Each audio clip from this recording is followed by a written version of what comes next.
Bonjour les amateurs de produits de miniature et de miniature. Comme vous pouvez le voir aujourd'hui, c'est un peu spécial parce que je vais analyser et critiquer la revue 24 et 25. La raison est simple, c'est que chaque revue a une moitié de figurines. Donc, j'assemble le tout et je vous reviens tout de suite après. Bon, et bien, me voilà de retour après avoir déballé le tout. Comme vous pouvez le voir, eh bien, il y a une première grappe qui faisait partie de la revue numéro 24. Il y a la grappe numéro 2 qui fait partie de la revue numéro 25. Il y a une base de 60 mm et évidemment les deux revues. Alors, je vais commencer par la numéro 24. On parle des Dreadnoughts. D'ailleurs, j'ai oublié de vous dire, la figurine, c'est un Dreadnought Space Marines, un genre de gros robot.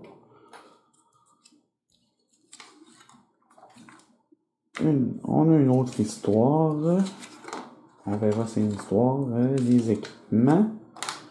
On parle des Hellbrutes. Une autre histoire. En tout cas, je pense. Comment monter la première partie du Dreadnought. On dirait... Ah, il y a une carte que je connais pas trop c'est quoi. Alors, je vous le dirai après quand j'aurai tout lu. On a Corvan 2, encore un autre scénario, infiltration, mise en place, le briefing de mission et une autre mission, je crois.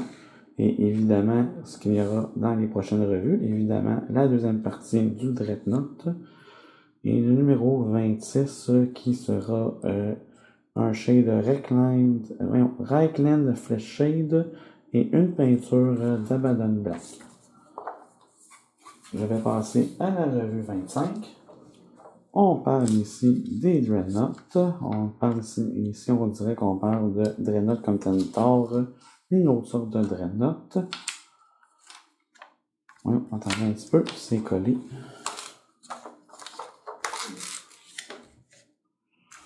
On parle ici d'un Dreadnought Ironclad. Les armes, toujours, disciple du pourrissement ici. On nous montre comment peindre le Dreadnought Redemptor. On a une genre de petite mission. On nous dit ce que ça nous faut. On nous dit ce qu'il nous faut ici. J'ai l'impression que c'est une mission. On va sûrement nous montrer les habilités du Dreadnought. D'ailleurs, c'est un Dreadnought Redemptor qu'on a, ça a l'air. On parle de caractéristiques altérées ici. Encore une fois, on parle du Dreadnought Redemptor. Comment je suppose qu'il montre comment ça fonctionne, comment ça bouge. Il y a une carte il y a une fiche pour la figurine. On a un briefing de mission ici. Et le reste de la mission, je suppose. Et on parle des prochaines revues. On va voir le numéro 26 comme annoncé dans le numéro 24 et le numéro 27, tout ce que ce sera notre premier tank. Je sais par contre que c'est déjà en retard. Donc je ne sais pas qu'est-ce qui va arriver avec ça parce que je sais que c'est encore quelque chose en deux parties. Et la première partie est pratiquement le tank complet. Donc ça doit être extrêmement populaire, ça doit être très dur à trouver. Comme d'ailleurs notre numéro 24 qui était assez dur à trouver. Il y en avait moins que le numéro 25, étrangement, parce que ça c'est vraiment en deux parties. Alors j'assemble et je lis le tout et je vous reviens tout de suite après.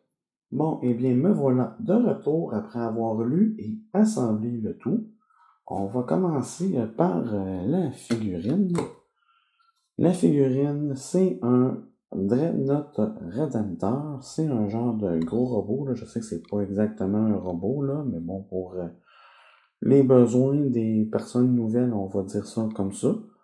C'est très facile à assembler, c'est du push-fit, donc pas besoin de colle. En plus, la figurine, on peut la bouger un peu, là, ça c'est intéressant, si on veut lui donner des poses différentes. Par contre, le torse, là, je dirais qu'il y aurait quand même besoin de colle parce que si on le prend par le haut, là, tout de suite, ça s'en va. Mais à part ça, très belle figurine, comme d'habitude, très bonne qualité, super beau détail. Donc, rien à dire de ce côté-ci. Pour les revues, bon, et bien pour les revues, je vais commencer par la revue numéro 24. Ce sont des revues qui sont correctes, sans plus, je dirais, mais quand même un peu nécessaires pour nous présenter le Dreadnought et ses équipements. Les elbows, c'est intéressant, c'est un genre de Dreadnought, mais pour Nurgle. Donc ça fait un peu de sens puisqu'on voit du Nurgle. Ici, il y a toutes sortes d'autres Dreadnoughts, là. Pour la carte, eh bien, c'est ce que vous vous rappelez, je me demandais c'était quoi, c'est ça, c'est juste une carte, c'est pour nous montrer. Je sais pas trop à quoi ça sert. C'est même pas une carte de jeu, en tout cas, un peu, je sais pas, un peu inutile à mon avis. Bon, évidemment, là, on nous fera faire une petite mission, mais puisque c'est le numéro 24 et qu'on a seulement la première moitié du Redemptor, on ne fait pas jouer avec le Redemptor, là, on attend la deuxième. Donc, c'est ça, on nous montre comment jouer avec la grande carte, on continue là-dedans. Je vais donc passer au numéro 25. Dans le numéro 25, il n'y a pas vraiment d'histoire. Il y a plus, on fait juste plus nous présenter d'autres sortes de Dreadnought, là. Je pense que c'est correct puisqu'on a des histoires de Dreadnought dans le numéro 24. Et d'autres gros robots, là, les genres de titans. Donc ça c'est correct, ça reste dans le thème des robots. Et là, on nous fait deux scénarios. Un petit scénario, ça nous prend 12 Poxwalkers et un Dreadnought Redemptor. Là, il faut tuer toutes les figurines d'un côté ou de l'autre. Très simple. On nous montre comment ça fonctionne avec la fiche du Dreadnought. On nous présente la fiche du Dreadnought en tant que tel. On nous montre comment le Dreadnought fonctionne. Et on a une mission qui est encore une fois très simple.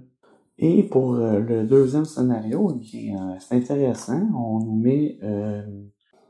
met du côté des Space Marines, évidemment, le Dreadnought Redemptor, entre autres, avec d'autres Space Marines.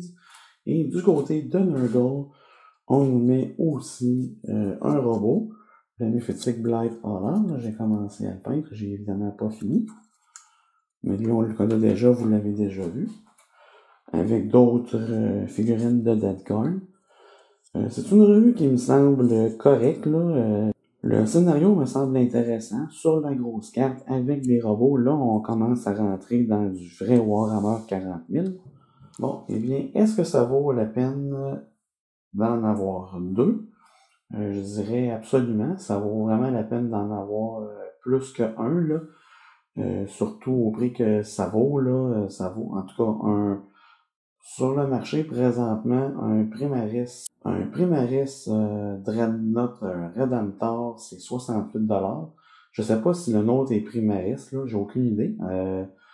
Si vous le savez, dites-moi-le dans les commentaires. Puis c'est ça, donc ça vaut absolument le prix, là.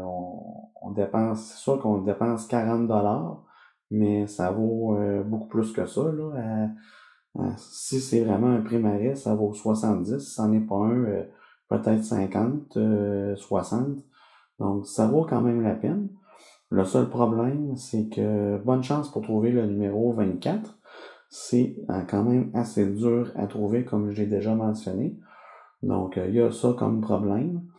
Mais j'ai trouvé un site où est-ce qu'on peut commander numéro par numéro. En fait, c'est le site de Hachette en France. Ça a l'air qu'on peut commander par numéro là-bas, mais c'est en euros. Ici, j'ai demandé à Hachette au Québec. Malheureusement, on peut pas. Je ne sais pas pourquoi. J'ai demandé et je n'ai pas eu de réponse. Donc, c'est pas mal ce qui met fin à mon analyse et critique des revues numéro 24 et 25. Si vous aimez ce que je fais, n'oubliez pas de laisser un pouce bleu, un commentaire, mais surtout de vous abonner. Merci beaucoup, à la prochaine.